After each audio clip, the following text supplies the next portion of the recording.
Welcome to the Rosa Talks Ball Podcast with me, Rosa Simpkin. They said nobody cared about women's rugby, but guess what? We're out here. We're out here, fam. We're going nowhere. And straight down the ground, that is divine from Cross. Kate Cross on so many occasions has made a name for herself with the ball for England. Today at Bristol, it's with the back. Oh, and a tune is through here, and a tune for England! Oh, yes! What a goal!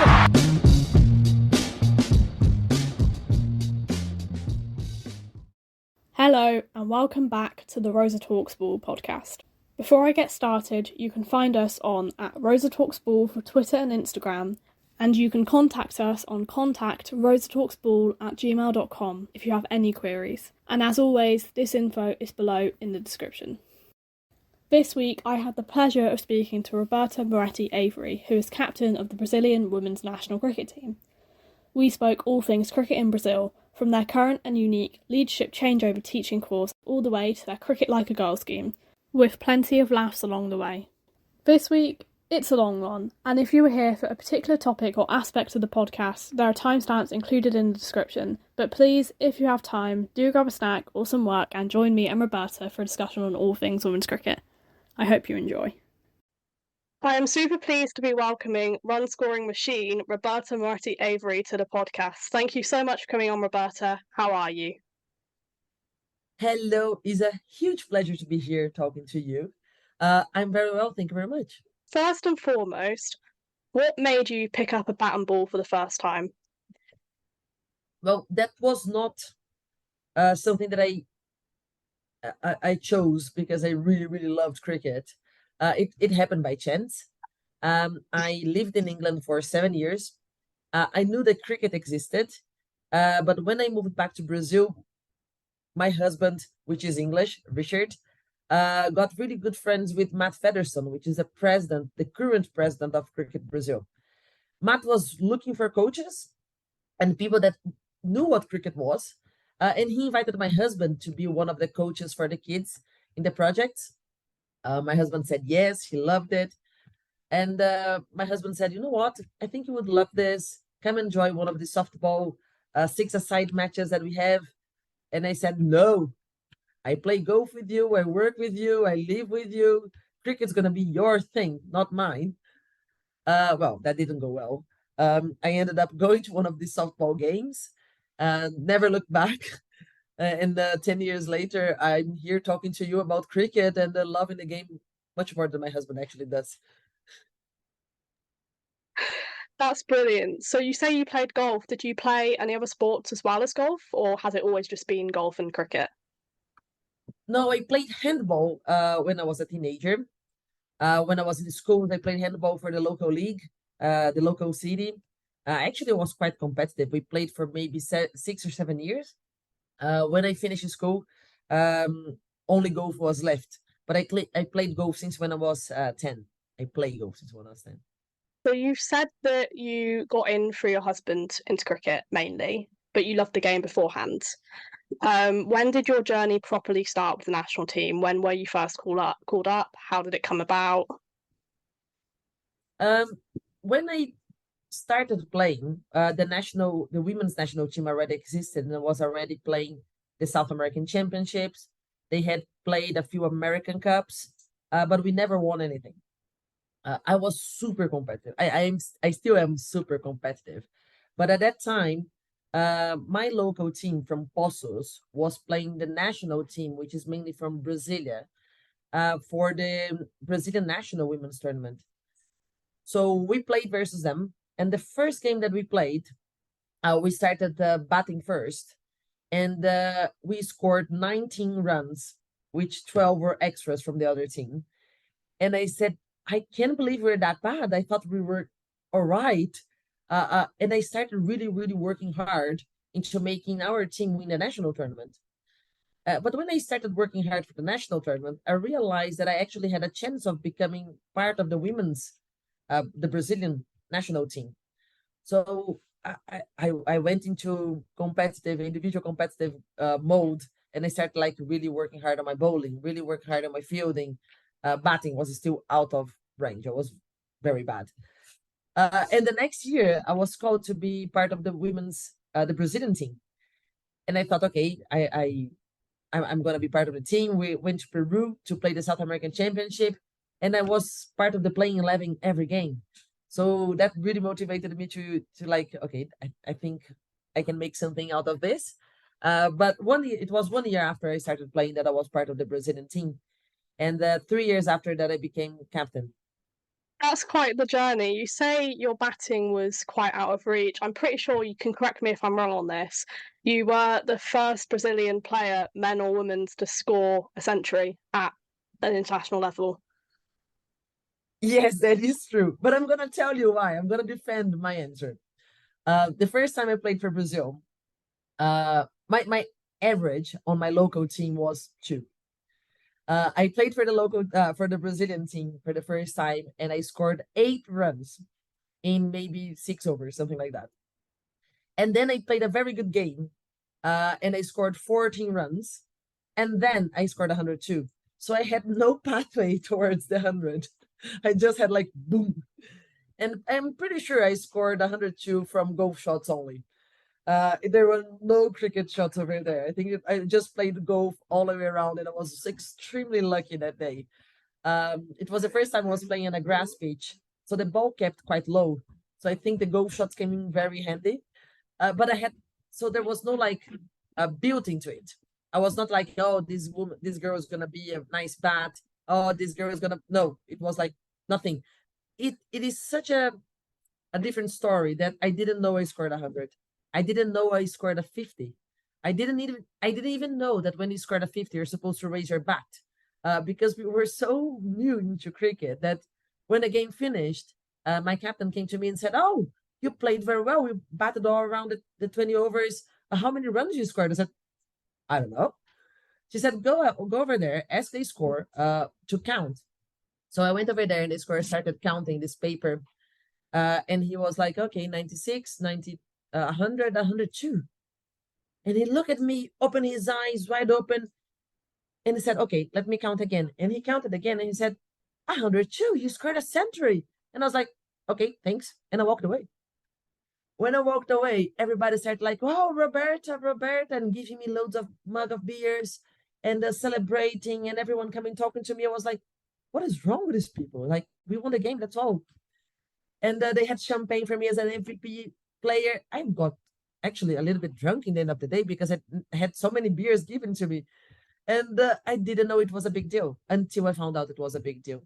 So that's how much we didn't know about cricket, how much we didn't know about history, we didn't know anything else. The next day, I scored a 76. I knew that I had to raise my bat on 50, but nobody told me that I had to score a 50. So things were extremely simple at the start. I think that's why now I make sure that I teach a lot about cricket history for everyone else, so people understand the traditions and the culture and these little things of cricket that make it so special.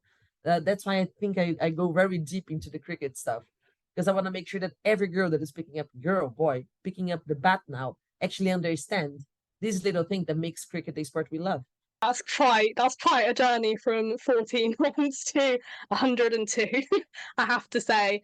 And then you've got quite a big jump in 2020, where you were offered, as the women's team, professional contracts from Cricket Brazil. How did that come about? Yeah, that is super interesting. I think super brave from Cricket Brazil. I played for the national team 2014. And from 2007 to 2014, we lost every single game. In 2015, we won the South American Championship for the first time. And that happened again in 2016. We lost 17, but we won 18, 19. It started to get like, okay, we have the South American Championships now. It's competitive, but we are winning. And I was talking to Matt Federson, and I said, what is next? What are we going to do next? We're going to play the South American Championship again next year. And he said, no, you know what? I want us to be part of the ICC World Cup qualifiers. So we are going to contract you, give you coaching, give you strength and conditioning, give you mental preparation. And we're going to make sure that whenever you go to the ICC World Cup qualifiers, you are competitive. And maybe within 5 to 7 years, we're going to be top 25 in the rankings and start thinking bigger. And for me, it was a dream come true, because I was 2020, I was 35, and I always dreamed about being a professional athlete, but I never thought that was going to happen. I thought my time had passed. So when I remember 2020, we started with so much fire on us. We wanted to be this team that was going to take South American forward, American forward, women's cricket forward, and has been 4 great years so far, although COVID hit in the middle. But it has been very good and amazingly interesting how things have improved in Brazil when you give people the opportunity of actually playing high performance sport. Sometimes it takes a leap of faith, and I'm really glad that they took that leap of faith, because it's absolutely transformed cricket in Brazil, and I think it's still going upwards. And if I'm right, you were offered the professional contracts before the men's team, which makes Cricket Brazil the only country in the world to ever do it in that order, which I think is incredible for women's sport. Yes, that is true. It's funny because I told you that I lived in this simple place that we didn't know cricket very well. And I think I was very protected because I started playing cricket in 2013. And the first time that I actually went away without the Brazilian team to play was 2017.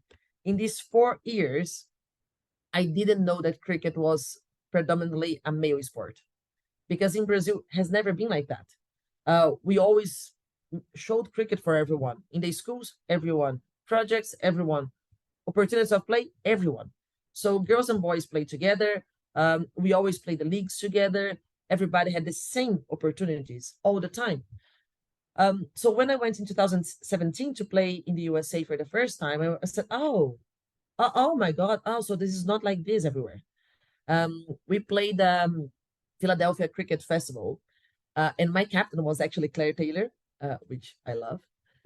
And then we were the first women's team in a 32-team league.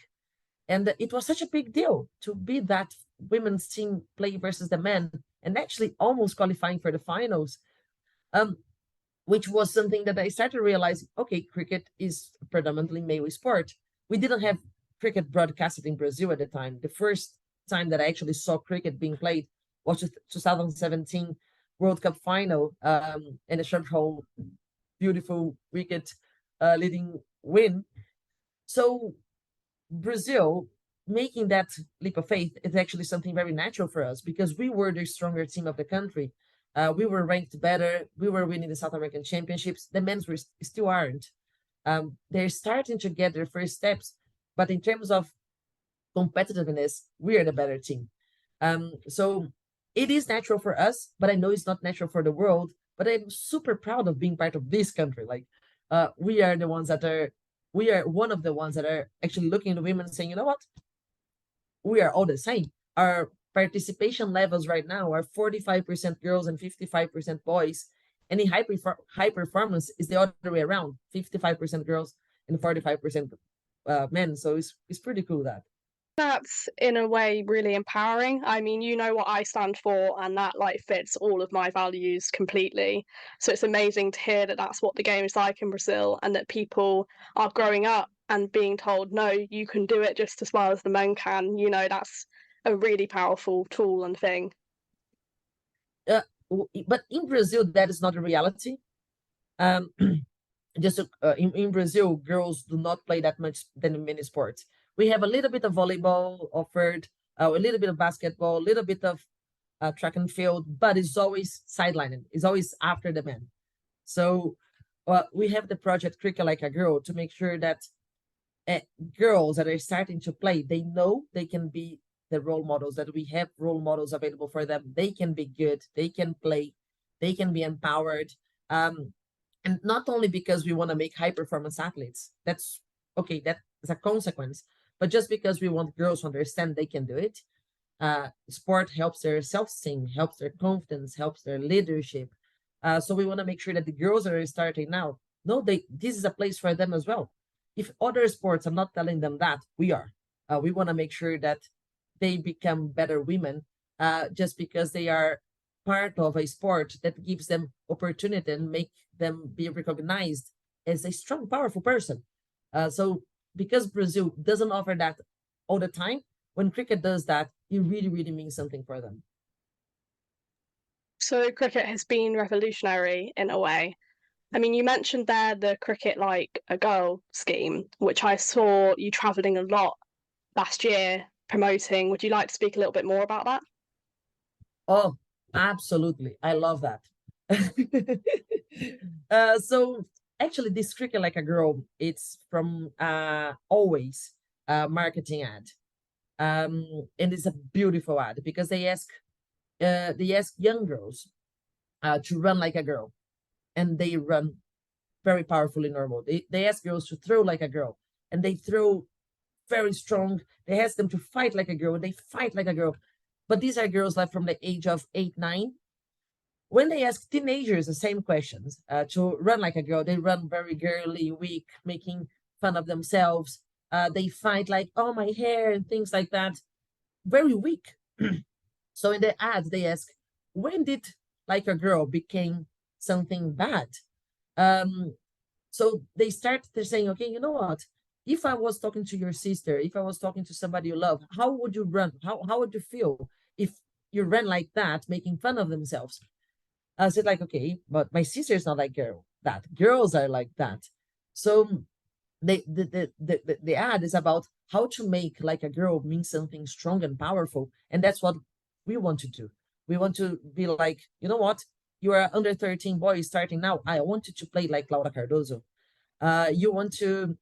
You're starting now. I want you to reverse sweep like Roberta. So these things like doesn't matter who your role model is. Your role model just has to be powerful. And we want to make sure that we are role models, and we want girls can be. You cannot be what you cannot see. You can be like us because we are strong, powerful women. And that kind of role modeling, because one of the things that make girls stop playing is because they don't know what they can become. So we want to make sure the pathway is there, and the role models are there. Because when I tell them like, oh, you can be like Sophie Ecclestone, it's too far away. They don't know Sophie Ecclestone yet. But you can be like Carol Nascimento, which is right there training just a mile away from them. They're like, okay, I can be like her. And then they're going to grow and want to be the Sophie Ecclestones of life. But role models have to be close. So Cricket Like a Girl comes from that. And we created a whole women's pathway structure from the Brazilian colors. So, for example, we have the yellow T-shirt here. Is the tour. When you are selected to play for Brazil, you play in yellow. When you're a contracted player, you play in green because you're a professional athlete. The development team is blue, and the start of the pathway is white. So it's all of the 4 Brazilian colors. So we created a whole pathway with games and opportunity to play for all of them, and has been very, very nice. And we have a lot of girls taking over, and I'm super proud and excited of that program. I think it's an incredible scheme. I mean, I think especially when girls hit puberty, I think that's when the confidence really drops. So to have people and role models which are so close to them, inspiring them to keep going and saying, no, you can do this, we have done this, you can do it too, is an incredibly powerful tool.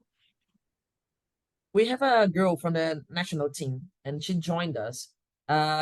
She was probably weighing about 115 kilos. She was playing handball first. And in handball, you have 7 people each side. So when they had a training that had 14 girls, she would bench this overweight girl twice and play another girl in her place. So she would go into training for an hour and sit in the bench for an hour because the coach would never gave her an opportunity. And this was a women coach. So that really breaks my heart a little bit. And she came to cricket and she said, I can't run. And I look at her and said, why? And she said, no, I can't run. I don't know. I said, no, you can run. Come, let's go. So I started running with her very slowly because she had very little confidence. She was still a white shirt, the start of the women's pathway. And I said, no, you can run, you can bowl, you can bat.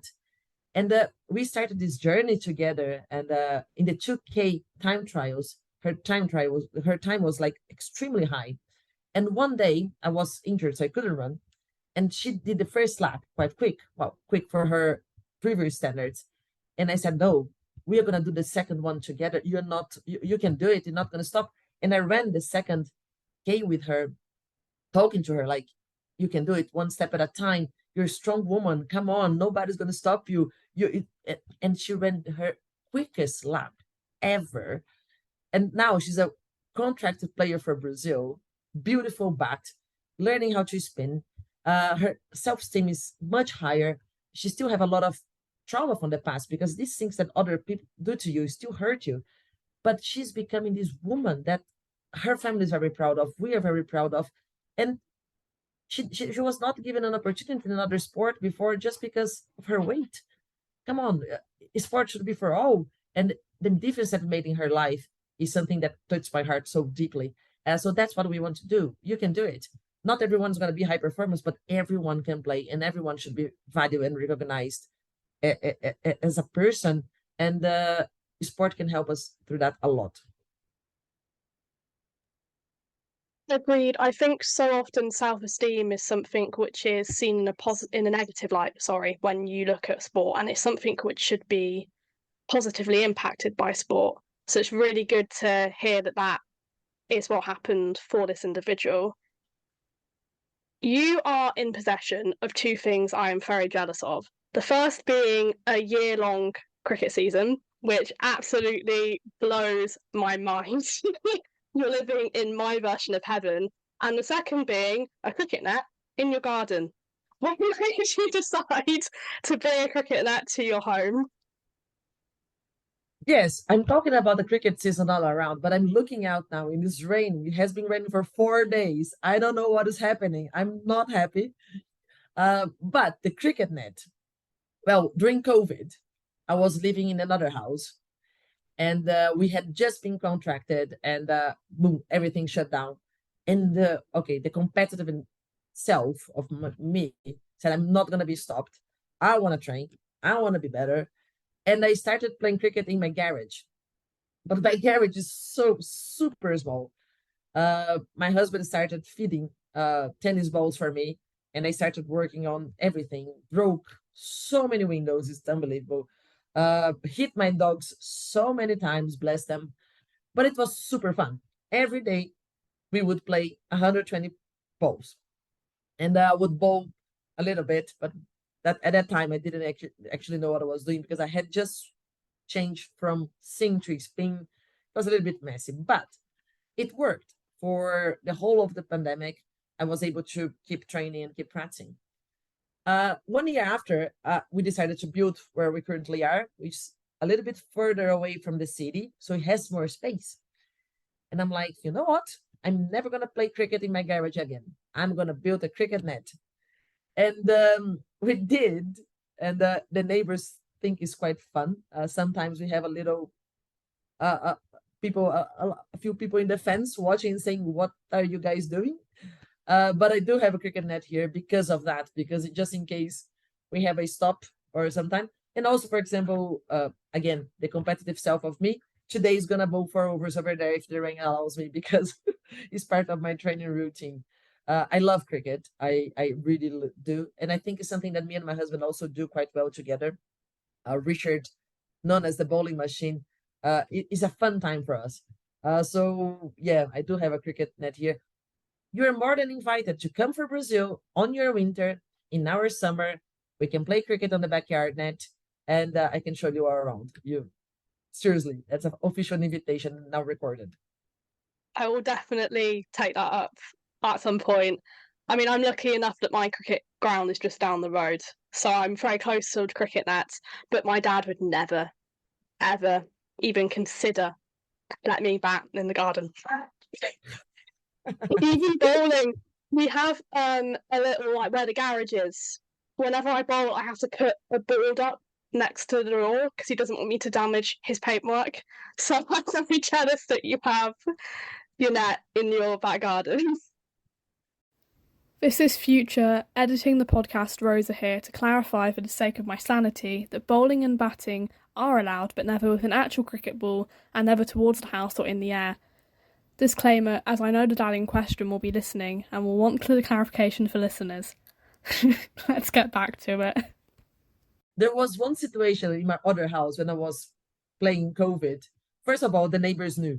So I had tennis balls flying in their houses, so they would collect them and give me back. There was one day, there's a bus stop in front of my house. And as soon as I hit a tennis ball outside, I had to run because I lived in a hill. So I had to run to get the ball before it went down the hill.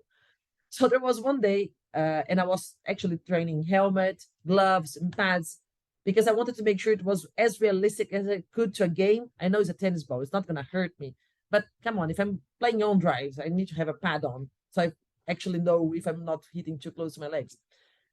So I hit this ball out, poof, and I started running, pads, gloves, helmet, outside. And there was this guy in the bus stop, and he stared at me like, what?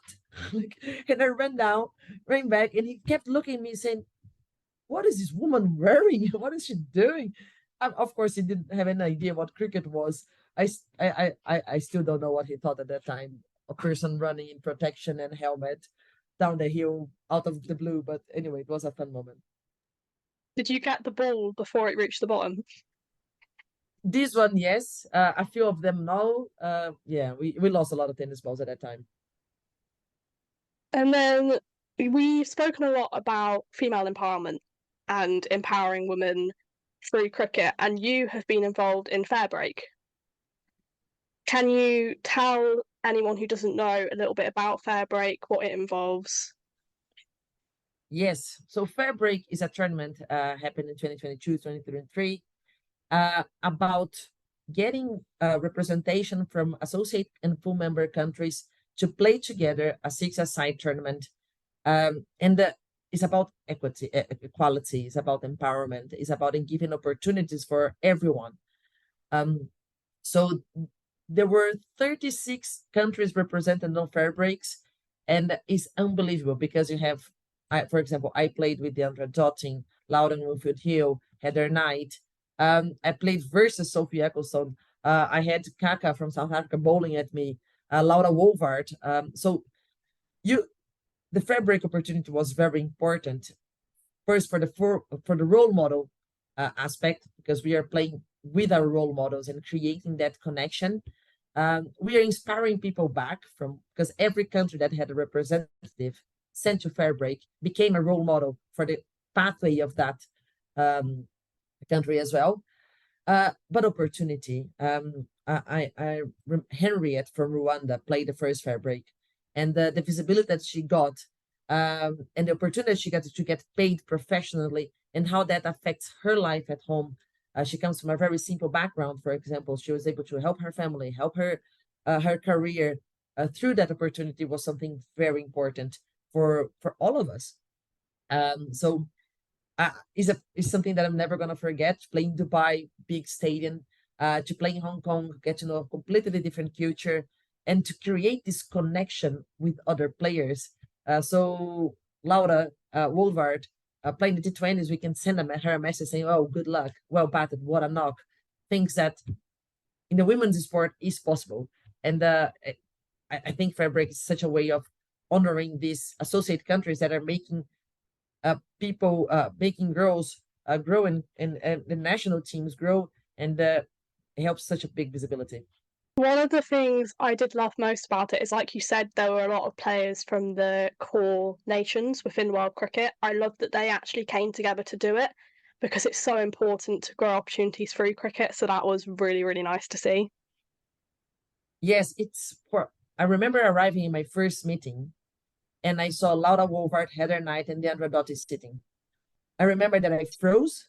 I was like, oh my God. I said, what I couldn't speak. And I love Sophie Devine. For me, Sophie Devine is one of the best women role models. I'm never gonna forget in the World Cup when they played the warm up matches versus Thailand. That after the game, she got a group of the Thai players and spoke to them about the game and gave them tips and helped them. So for me, this is our role, to make sure that everybody's growing together. Sophie Devine has that naturally and extremely strong on that. I remember I saw her in breakfast twice. I got up twice and I couldn't walk to her. I was so like starstruck to talk to these people. And I remember I had to ask someone to introduce me to her because I was extremely starstruck. And she's just this lovely woman, extremely passionate about the game, extremely passionate about making sure that everyone is growing together, and that this is something that I would never get anywhere else. Where would I find all of these people and open to talk, open to share, open to teach us? So yes, FairBreak is super powerful for women's development. One of the reasons that I got you on today is that you are currently in a captaincy changeover period in Brazil, which is taking a rather unique process. Can you talk us through the process, what it involves, your personal involvement? Yes, absolutely. Like I was telling you before, Cricket Brazil has a different history. When I started playing, I knew pretty much nothing. When I started captain, I was so knew nothing. I was that player that I was super competitive. That I had pictures of every scorecard that I played, even for the first game. Even when nobody would care about that, I was already that person. I was always like, how can I be the best bowler? How can I be the best bat? How can I be the best fielder? So I was on top of my stats all the time, all the time. When I became captain, I said, you know what, I can't be like this. If I'm very individual, focus on my game person, I'm not gonna be a good person for my team. So I changed that perspective. I still kept being a stats person, the person that would look, but for the whole team. Who is my best bowler? Who is my best batter? Who can rotate better? Who are the best fielders? So I started looking, instead of myself, looking at the whole team.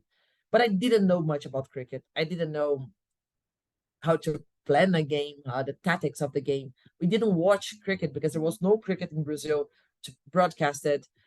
So it was a very, very difficult learning. I had to learn how to manage people. I had to learn how to manage the game. And at that time, because we were not contracted, I was cricket captain, cricket coach, team manager, everything. I would organize the whole trip, like it's very common on the small clubs. But it was the normality for us. So my pathway of 7 years of captaincy, I can guarantee you the first 3 years, it was complete chaos. But because I had a lot of willing to learn, that is something that's positive aspect of me. I really want to improve all the time. And I really wanted the team to keep winning. I studied a lot. So I kept learning. And once we became contracted, we had staff around us. So yeah, I had a coaching group, team management, things like that. I was able to go really deep into the captaincy and start thinking, you know what, how can I be now a better player, better captain, because I want to make sure that we win a lot of games. But all of that happened, because I really wanted to make sure that Brazil won. When we started talking about the captaincy, giving it to someone else, thinking about maybe I will retire sometime soon. And if I get hurt, if I don't play a tour, who is going to take over? We didn't have this person. Last 2022 South American Championship, I was in a mental breakdown, but I felt that I couldn't not play because there was no other captain. I said, I don't ever want to put myself in that position again, that I'm putting my mental well-being on the line because I don't think there's anyone else. I want to make sure that there are more people prepped for that, because I cannot compromise my health over the team. So we started talking a lot about, okay, who is next? And we have a very young group of girls. So they're 18, 19, 20. And I said, we have good things in different girls. We have people that deal well with people that understand good of cricket tactics, people that understand the game differently. But how can we make sure that all of these girls learn more about everything? So we have leadership installed in the team better, and also people that can be captains, vice captains, not only from the Brazilian team, but from the other teams as well. And I said, you know what? Let's teach them. Let's talk to them. Leadership is a skill that can be taught. People managing can be taught. Cricket tactics and everything else can be taught. So these are young girls. Let's create an education path that we bring mentors, we bring role models to talk to them. So instead of them having to do through all of the issues that I've gone through, we talk to them, they absorb, they put their personal aspect, their personal touch into it, and they become leaders within the group. And it's funny to talk about leaders within the group, because I had a conversation with them last year and say, why don't you guys have a stronger voice in the group? We have like strong players, strong people, but they didn't feel they had a voice. And Laura Cardoso, powerful, beautiful. She's gonna be a star. She's already a star, but she's gonna be an even bigger star. And she gave me an answer that I'm never gonna forget. She said, "I don't have a voice in my school. I don't have a voice at my house. I don't have a voice in my family. I don't know how to have a voice here." So I felt like we had to teach them how to have their voices and teach them how to talk to people and manage people, so they become stronger leaders and stronger captains. So the program came from there. We divided it into a few modules. So every module is 1 month. And every month we have 2 mentors. And I made sure that we have female mentors coming. I want women talking to women. I want women talking to them about leadership. So the first one was about them learning about themselves, understanding what is positive, what is negative about them. And with the 2 mentors, we have a dynamic in the end, something that makes them grab it all together. And the second one now is about leading relationships and people. And the third one is going to be about empathy and emotional intelligence. And then we go into the practical stuff. So the 4th month is going to be the Women's National League. Each of the candidates is going to manage one team, and they're going to have preparation from our coaches and myself about tactics, about what to do. And then we're going to go into media and everything else. So we want to teach them a lot of leadership. Whoever becomes the captain is going to be way more prepared. The vice captain is going to be very connected with the captain and very prepared. And we also want someone to be the leader in the leadership group, which is going to help us create a better connection with the team and the coaching staff, and also the development path. So it's going to be that voice for all these girls into meetings and things like that. So I'm super passionate about this program, and it has been so good. And I can't wait to see what those seeds are going to bring in the soon future. I think being a leader is such an empowering thing and something which can transfer to all aspects of life. And it's really good to hear that it's something you're exploring on a really wide level, because it's quite an umbrella term, leadership. There's a lot which comes with being a leader, being there for others, being able to take control of situations, etc. So I absolutely love the way that you guys are approaching it. Yeah, and for me, I always, well, not always, but until when I was 25, I thought that leadership, either you're born with it or you're not. So for me, I also always said, okay, I'm a leader. I know how to do this. Let's go. But my leadership style changed a lot. And I realized when I started becoming a captain, people didn't know, people were very young. So I actually had to be mom style, like, you got to do this, you got to do that. Give me your passport, give me your stuff. This is the time. Not sleeping after 10, eating now, drink now.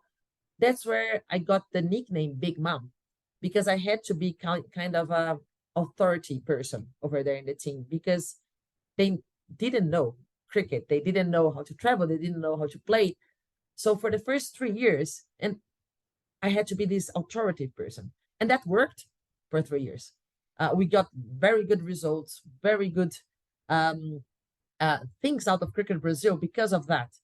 But I realized after that like all teenagers stopped one day listening to their moms, my team stopped listening, not listening, but stopped. That kind of leadership was not good for it anymore. So I had to change. That's when I started becoming, you know what, I have to build an environment of trust. And so they can trust me, because when women trust, they give 150%. If you don't trust, if I'm telling you, you have to do this, and you're like, no, I don't believe you, you're not going to do it. You're not going to do it well. So I said, if I build an environment of trust, we are going to grow together. So I changed my leadership style, which was not easy. Because, one thing as well I want to say about that, I was authoritative because all the leaderships that I had seen before were like that. And usually men. So when I started changing my relationship, I had to look at other leaders that I wanted to be like. So I started looking at Matt, for example, which is always very positive, very nice guy, and always everybody trusts him. So the second step of me was about creating an environment that people were free and happy to grow with my help. And after the South American Championship, after my mental breakdown, I realized that my leadership style had to change again, because we already had the environment of trust and learning, but now I had to make sure that people were leaders despite me, without me being the team. So I think I went to these three phases: authoritative, trust, and now being good without me on it. So all these three had to happen for me to become the captain I am now and become the leader I am now. But I said all of that just to say that I believe now leadership can be taught. And if a person has a natural leadership, even better. But if they don't, they're going to learn how to communicate, how to talk, how to plan better, so they can become leaders. And that's going to help everyone. They're going to become better women out of it. But the Brazilian team is going to become a better team from having strong, powerful communicators, leaders in it as well. I think it's an absolutely incredible way of approaching things. I also love the fact that you're emphasizing having female role models, because when you come to trust as a woman, I tend to trust other women more just because of the nature of society and the world we live in. So I absolutely love the way you're approaching it. Yeah, I think one thing that is extremely important, I talked about that a lot, because our coaching staff, we have 8 men. We don't have a woman. And I always talk to them like, okay, you're making decisions on your own beliefs, but you didn't walk the path that I did. So it's different for us. You have to listen to us because it is different. For example, I talk a lot about feedback, honest feedback. If you have an environment of trust, you have to give honest feedback. You cannot just pat in the back, say, oh, congratulations, on something that is average. It doesn't work. Because for me to trust you, I have to know that whatever you're telling me is real. So if I do something extremely average and the coach comes to me like, oh, congratulations, had a very good day, I'm like, yeah, no. Because when you tell me the congratulations for real, when I did something good, it doesn't have the same impact. So I'm a woman, but I'm strong enough to have a honest feedback.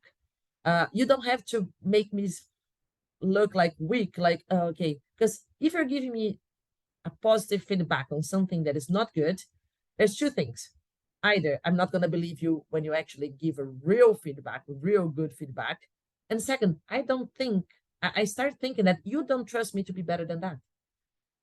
And that is something from the women aspect, women's sports. You have to do it this way for us to gain this trust and be able to grow.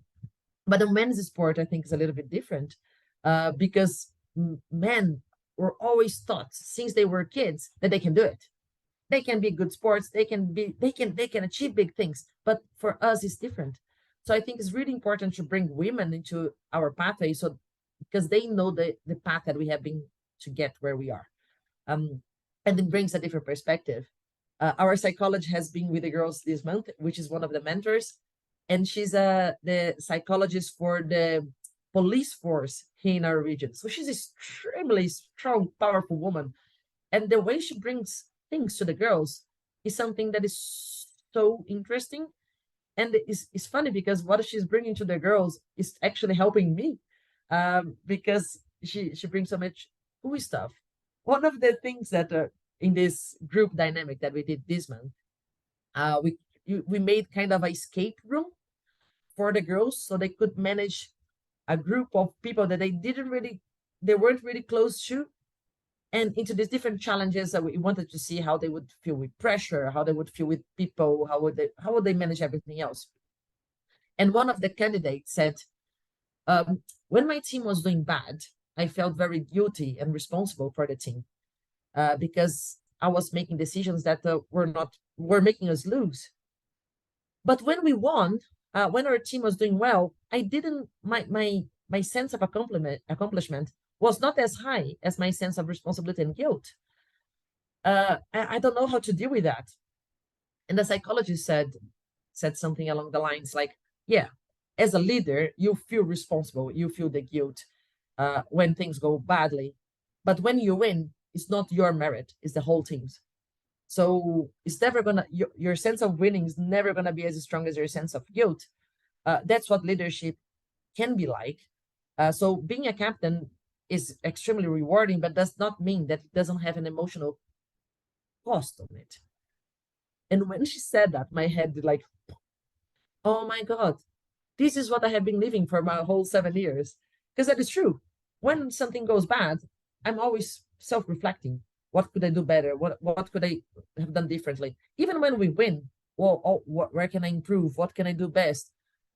But when things are doing extremely well, I know that it's never because of me. It's always because of the team. I always believe it's because of the team. I never say, oh, we won because I did that. No, we won because we did that. We won because we did better. But that is true. It costs you a little bit emotionally. So she's bringing these things for the girls now, while it took me maybe 6-7 years to learn that. So I think they're going to be well prepared, and it's super important that a woman is talking to them about that, because she knows exactly what these girls been through. Yeah, I think that's something which definitely isn't spoken about enough, is the mental toll of being a captain. And I love that that's something you've raised, because there's so many different aspects to it, as you've previously said. So I'm really glad that you've also got a psychologist working with the team, because mental health is just as important as physical health. And you're not going to be able to achieve on a physical level if you're not coping or thriving on a mental level. Absolutely. I talk a lot about this 2022 South American Championship. I was not well. And I knew I was not well before I went. So 30 days before the South American Championship, I started having conversation with the psychologist and saying, I don't know if I can do this. And we actually had, I'm not sure, it was 2 or 3 sessions where the conversation was like, should I go or should I not go? The South American Championship was happening 7 hours driving distance from my house. And we consider, like, if I don't go, will I stay at home, or will I get my car and drive for 7 hours and get over there to the tour camp like a maniac? Will I put myself in danger? Like things like that. So, and that is true, it completely affects the whole thing, because if you're not well, you don't enjoy training, you don't enjoy the group, you don't enjoy playing. And although we play a professional competitive sport, enjoyment is part of it. If you're not enjoying it, something is not right.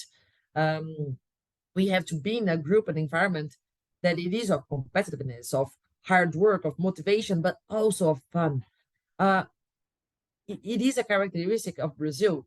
Always music, always happy, always nice. Okay, you are not always in this mental state, but the environment has to be in this mental in this state. So it was extremely difficult. I always come back to that, because if that is the real situation, something's not right, you have to go and look for help. And because that's how it should be. But most likely I got into that state because I believe that the environment had to be happy, the environment had to be strong, motivational. And I thought in my own head that I had to be like that all the time. So I pushed down all the bad feelings and said, okay, I have to be happy, I have to be motivated. Now, I know that the environment has to be like that, but sometimes I'm going to be sad. The environment has to be of motivation and allowing people to fail and be a happy, positive one. But sometimes I'm not going to be my best self, and that's all right. I'll go over there, deal with my feelings, and come back to this happy environment of myself. So it's learning also about that. But because I was the leader of the group, I thought that I didn't have an allowance to be bad or down. And now I know that I can. I can still be a strong role model, even though if I have a bad day, that's okay. I completely agree with you. I mean, the message that we always push here is that it's okay not to be okay, and that it's also really important if you're not okay to reach out and get that support. So thank you for talking to me about that. And what is funny is like, since I started allowing myself to have these bad days or bad feelings and go and work on them, they don't last as long. When I used to push them hard and push them down and like, forget about that, you got to be happy, you got to be, no, they used to last long time. Now I feel them, I'm not well, I feel them, and they are much shorter. I think when you allow yourself to feel what you actually have to feel, you learn how to digest that. So yeah, it's unbelievable how this click actually made these feelings go away when they actually come. We've had some questions in from Okay, listeners of the podcast. I've picked a few out. First of all, what is your preference on bowling attack, pace or spin? Oh, great question. It has always been pace, because I'm a person that rotates the strike a lot and it's easy to rotate when the space. But lately I'm falling in love on playing spin. So I think this preference is changing. I think I'm much more going towards spin bowling than actually pace right now. Second of all, we've got, will you be returning to play with the metronomes in 2024? Yes, I will. Fingers crossed. I'm gonna play the 26th of May of the metronomes. I have been talking to them recently, and I think that's gonna be the day, 26th of May, and I can't wait. I can't wait. I love them. I absolutely love them. I had the best time last 2022 with them, and I can't wait. I really can't. I'll have to make sure I get down if you do Yes, play. should. Yes, please. Someone says, at what rate would you say cricket is growing in Brazil? It's growing very quickly. Currently, we finished 2023 with 45,000 people involved with cricket, and kind of 7,000 people playing cricket every month, which is a development project. Next year, I think this year, we're gonna get to 10,000 people playing every month, and maybe about 100,000 people involved. So it's growing super quick because the coaching staff is growing super quick as well. I don't think, I think that within 10 years time, you're gonna see like Brazil with 100,000 people playing cricket. And I'm not even exaggerating. I love cricket. That makes me very happy. What would be your advice to young players who are hoping to make it pro? First of all, enjoy it. If you don't enjoy it, you find out ways of enjoying it. Find out an environment that makes you enjoy it. Because an environment of youth, I'm not going to say environment, but an environment that doesn't allow you to fail is not the environment that you want to do. You want to be, if you want to go elite level, you got to fail to grow. And second of all is consistency. When you're learning, when you're thinking long term, sometimes you're not going to see like huge gains, but if you don't keep doing it time and time, working on the little things, you're not going to grow. So make sure that you are consistently learning, consistently training, listening a lot, and so you are able to grow in the long term. If you think long term, you have to do it all the time, but do it in an environment that allows you to fail and you're enjoying the process. That's really good advice. Building on that, who is an athlete who inspires you? It can be from any sport, any gender, any era. Oh, well, when I started looking for cricket in other countries, I had one person that was my huge role model. She signed this shirt here, which is Meg Lanning. And I think She was a captain when I started being a captain. She was always this great bat, this great calm personality person. I think she was my first cricket role model. But in terms of sports role models, I had so many throughout the years because so many sports and stuff. But I would like to say that Meg Lanning, like in terms of the longest reference in my life, was her. Super upset when she retired. Really super upset. I almost cried. It's terrible to say that. But for me, I was like, and I would love to see her play international cricket again. She won't. But I still think that her legacy is extremely powerful. And then finally, what are your hopes and aspirations for 2024? But that's a big one. Yes. Well, because I haven't decided to retire yet, I do hope to, first of all, making sure that the legacy of the captaincy is strong, powerful. So because cricket is so new in Brazil. When we talk about new, I'm talking about 17 years of women's national team. This is really young. Legacy extremely important. So values, legacy, something that for me, while I'm involved with cricket, I'm going to work really hard on. So making sure that the start of this legacy is the right one, because we start right, make sure most likely we're going to have strong pathway on that.